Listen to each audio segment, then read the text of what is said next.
Good day, everyone. My name is LATOYA with the news in detail.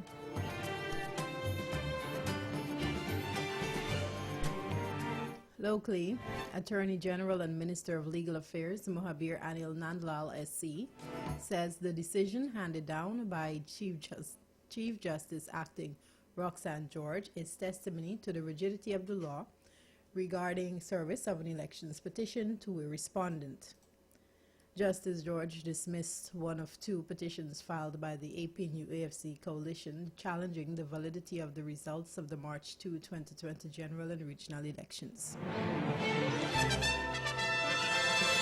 Petition 99, which challenged the final elections results declared by GCOM on August 2, 2020, was nullified on the grounds of non-compliance of service on the second named respondent, former President David Granger.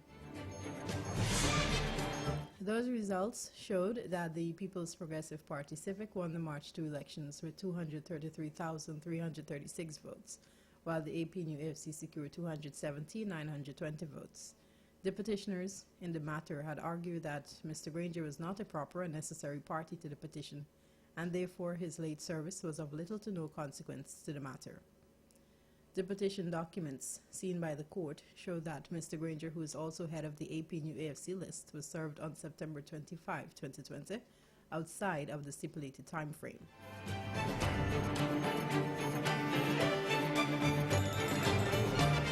Justice George also rejected a supplementary affidavit filed by the petitioners without the court's permission. That affidavit showed that Mr. Granger was served on September 18, but reportedly signed a later date by mistake. Meanwhile, the Attorney General said the petition is supported by 100 years of case law authorities.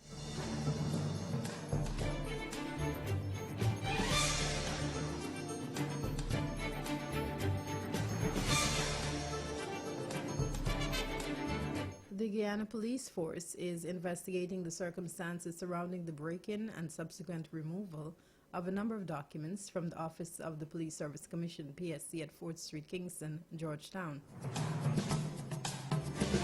Police Public Relations Officer Assistant Commissioner Royston Andrews Jr. said that information surrounding the incident is still being gathered at this time since ranks are still conducting preliminary investigations. The PSC's office is located in Kingston within the compound of the Ministry of Local Government and Regional Development. There are always security guards stationed in the compound, so it is unclear whether those guards heard or saw anything. The incident comes on the heels of Police Commissioner Nigel Hoppy revoking the promotion of several junior ranks who were promoted on January 1.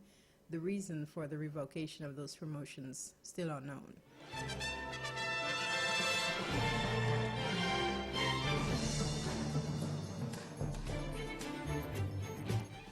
The Support and Heal Network Initiative, a partnership between the Ministry of Human Services and Social Security and faith-based leaders to address social issues among vulnerable groups and communities across Guyana, was formalized on Monday. During the virtual meeting, Dr. Vindya Prasad, the subject minister, congratulated the leaders for their commitment to work with the ministry to execute its mandate. She lauded their enthusiasm and encouraged them to use the training received through the ministry to counsel those in need. The objectives of the Support and Heal initiative are to make recommendations and devise strategies to effectively support the ministry's work on social issues and developmental opportunities for vulnerable groups and communities.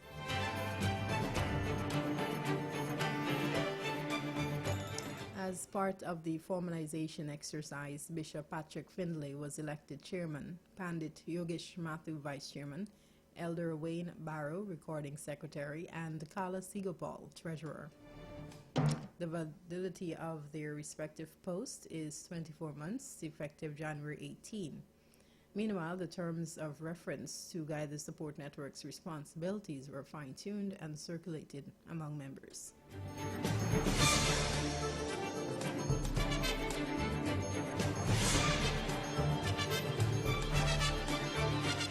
In Suriname, in a televised speech, Minister Marie Levens of Education, Science and Culture wanted to reassure parents about the progress of education.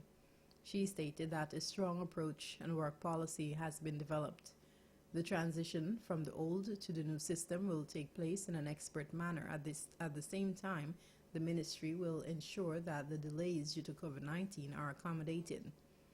There are two major challenges, according to Livens. The education system urgently needs to be renewed because Suriname is lagging behind the educational approach in the world and also in the region. The innovation of education is therefore the most important task. The second challenge, Livens said, is to overcome the COVID-19 pandemic. Shortly, the ministry will show step by step what the educational reform will look like in a series of information broadcasts in that nation.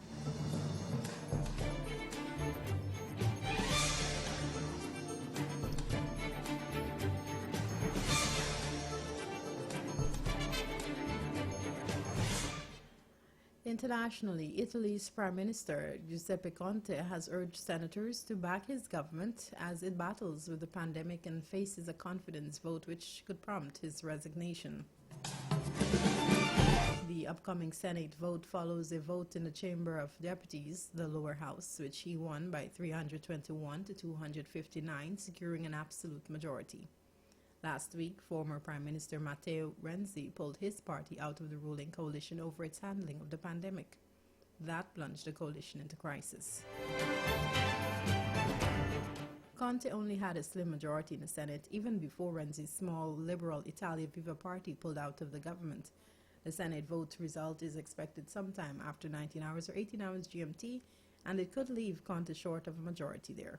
But if he wins the vote, even with no absolute majority, a majority of all the senators, he can stay in office.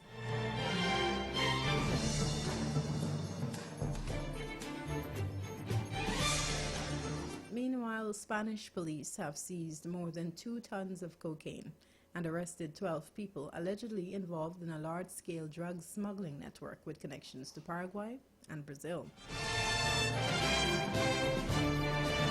Authorities investigated the network, members of which had attempted to cover their tracks by setting up legitimate businesses for more than a year. The investigation culminated in the arrests and seizure of 2,065 kilograms, hidden in a shipment of 40,000 kilograms or 44.1 U.S. tons of carcoil at the port of Algeciras in southern Spain.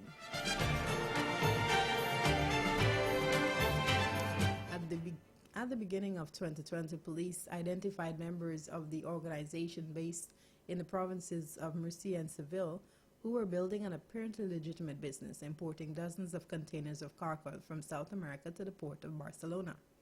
However, complications due to storage issues and the coronavirus pandemic meant the group moved their operations to the port of Algeciras in southern Spain in mid-April. Police pieced together the structure of the network, which included 2 families with key members in Brazil and Paraguay who coordinated cocaine shipments, while others in Seville created businesses which appeared to be dedicated to importing carcoil, rice, molasses, or medical products. Police said the leaders of the network recruited people to act as fronts for the businesses to hide their involvement, and a known money launderer based in Valencia acted as an emissary between them and the business owners. Police say the money launderer used cryptocurrencies to hide money and is known to work with many criminal groups from Eastern Europe and South America involved in the trafficking of drugs, weapons, and people.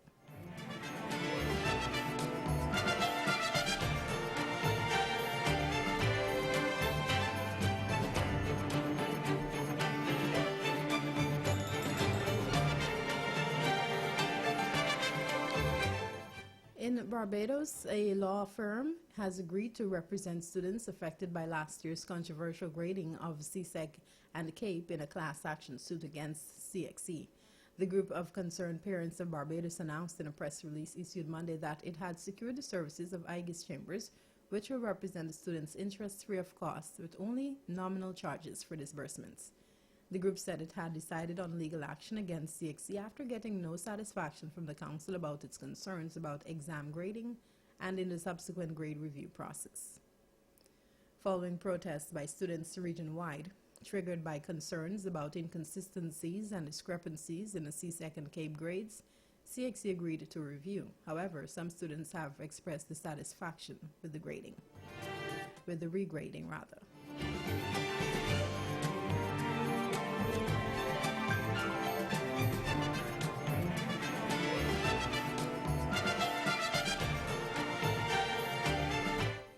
international sports, Jared Porter, the general manager of the New York Mets, was fired Tuesday after ESPN reported he sent a female reporter sexually explicit and unsolicited texts in 2016. Steve Cohen, the owner of the Mets, said on Twitter there should be zero tolerance for this type of behavior. The announcement came after ESPN reported Monday evening that a woman, a female correspondent who was unidentified by the network, said at one point she ignored more than 60 messages from Porter before he sent a lewd photo. The Mets did not learn of the texts until the report. That's the news at this time. Special credits to Department of Public Information, Newsroom, iNews Guyana, Star News, CNN, and BBC. For these stories and more, visit realfmgy.com.